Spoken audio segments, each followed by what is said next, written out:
this first reach your ears? What was sort of the first moment where this came up to you? Well, a lot of times the conversations we're having internally are about, what can we contribute? How are we adding something to the PC gaming community? So if you look at Index and Alex, that was for us trying to answer the question of, how can we push forward when we're designing software and hardware hand in hand to allow us to take advantage of this new opportunity of VR. It was an important step, and I think it sort of lays the ground for future work we're going to be doing on both the game side and the hardware side. That's sort of how the conversation goes, is what are we doing that's going to move stuff forward? I think a lot of gamers have always felt that there's not a great mobile gaming hardware device out there for us to use. So if I'm a customer, I'm either using touch, which is terrible for first-person shooters, or I have to go, in a proprietary direction that has really limited access to titles. And if I'm a developer, I'm living with those things and saying, I really hate having to apologize for the kinds of experiences we're giving people on a mobile device. So that, in that sense, it was a pretty natural conversation for us to have. And there are things at various time horizons that you're looking at. So obviously, I've been thinking a lot about brain-computer interfaces. Yeah. And that's the kind of thing where you're public about it way in advance of any sort of products or things like that. But it just sort of fits into that overall conversation. So it wasn't that strange a conversation. It was like we're always talking about mobile gaming platforms and the trade-offs that we feel exist for ourselves as game players and as game developers. So it was pretty natural. So it sounds like you didn't really need much convincing. It was a pretty organic idea. It's like any gamer. It's like somebody comes along and says, here's actually the kind of gaming experience where you can take the best games in the world and run them in a mobile environment. We all have known that forever, right? I mean, if you'd asked gamers 20 years ago, they would have been saying the same thing. It's just we're sort of at the point now where the technologies, the enabling technologies advance, the mobile gaming hardware has reached the point where we can really pull that off. What does success, you just kind of mentioned what you're doing with Index and with Alex and trying to sort of move things forward there in that realm. What does success look like for Valve on this? Like, monetarily, does the whole project need to break even? Does it need to be profitable? Does that matter? Is it about driving Steam's subscriptions, engagement? What's sort of the KPI here? Well, I think it gets harder over time. We're a financially very successful company, right? And the problem with lots of interesting things is they tend to have exponential curves, and if you're looking at the wrong part of that curve, you're not making good decisions about the future, right? So with VR, our expectation is it's a very long haul and that they're fundamentally important technologies that are being developed. And if at any point you're sort of narrowly defining the goalposts and saying, well, how's that doing against, the latest CSGO, update? You're always gonna end up making bad decisions based on that. So for us, it's really, how does the press react? What are they saying about it? What are they saying about it a year later, right? What's the perception? What are gamers saying? What are their reactions? What are our partners saying are the kinds of things that are most helpful to us? Because our assumption is these are long-term decisions that we're making about how we can contribute to the health and the vitality of this ecosystem. And we're always going to be successful as long as that's continuing to happen. So if, there are people who have those kinds of opportunities, and it's really a question of do they make smart decisions, about how to keep the ball rolling down the hill. And for us, this seems like an obvious opportunity for us to address that. So in terms of feedback, it's really how are people going to react, right?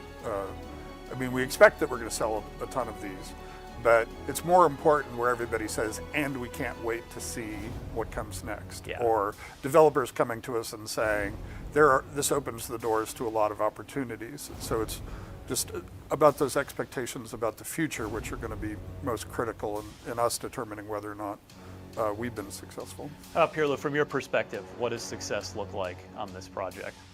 I think Gabe summed it up really well. If down the line we're talking to a bunch of developers on Steam and they're saying, oh wow, this really helped us connect to either a new set of players or players are that much happier playing in the mobile space, and we didn't have to do that much work for it or even no work at all.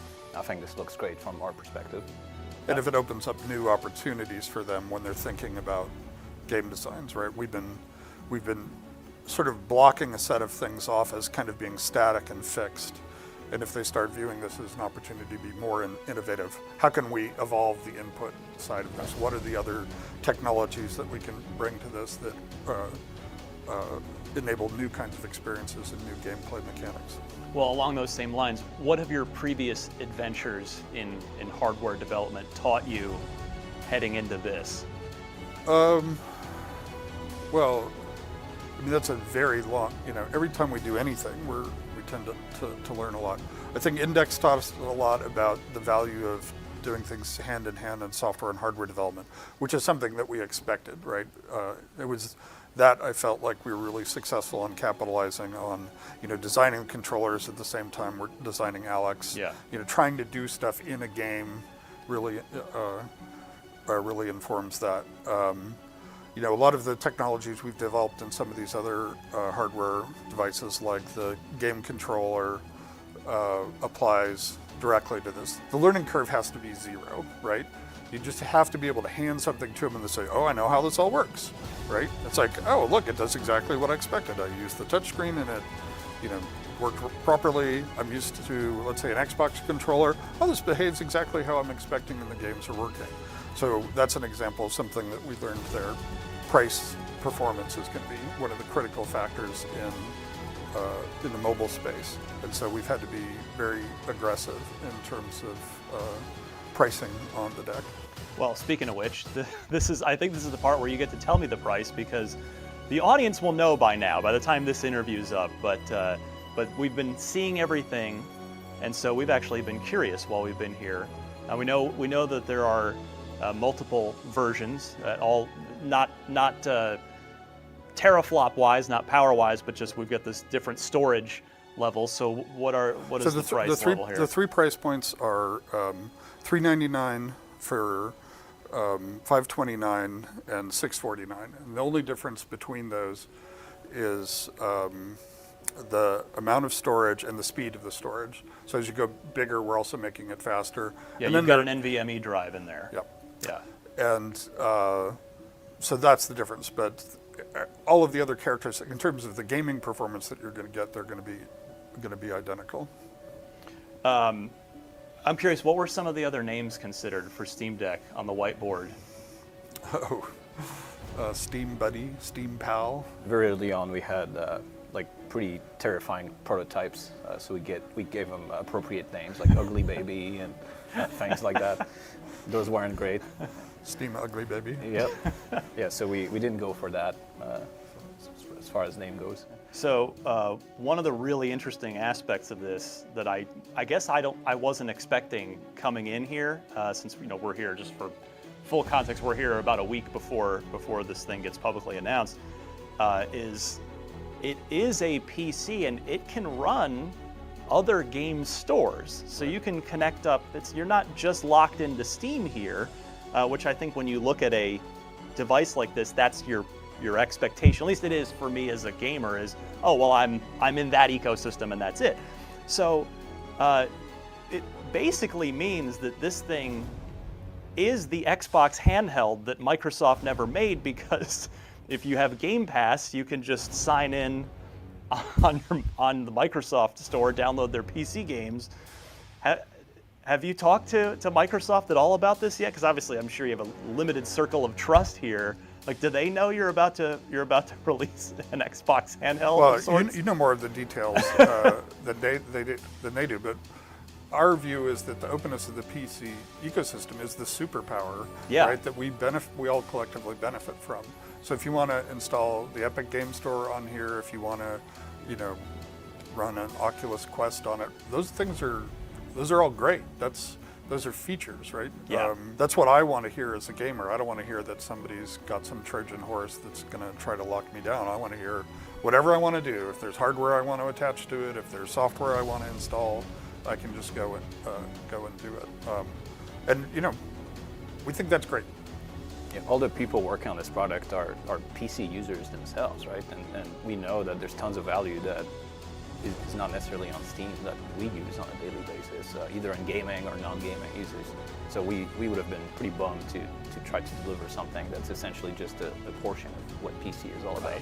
What were the guardrails for this project from maybe from your level as the person sort of encouraging and green lighting everything? Like, were there any sort of limitations or was it just sort of make the best thing were you trying to hit a price point? Like, I'm just kind of curious how it shaped from like the 10,000-foot view of what we ultimately ended up with here. The most fundamental one was great performance on your entire Steam library, right? That's the fundamental thing that needed, and it had to be open.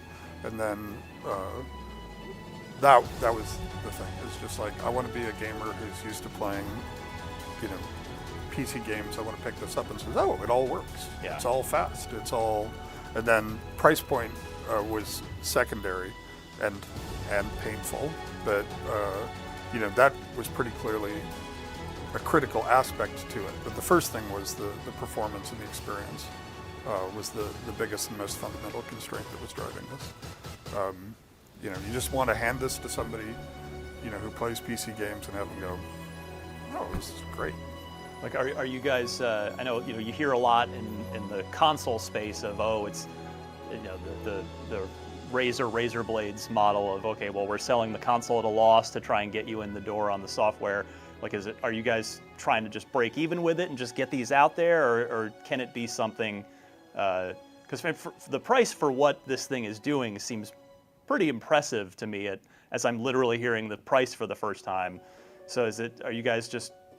So our view is, if we're doing this right, that we're going to be selling these in millions of units. Yeah. And it's clearly going to be establishing a product category that ourselves and other PC manufacturers are going to be able to participate in.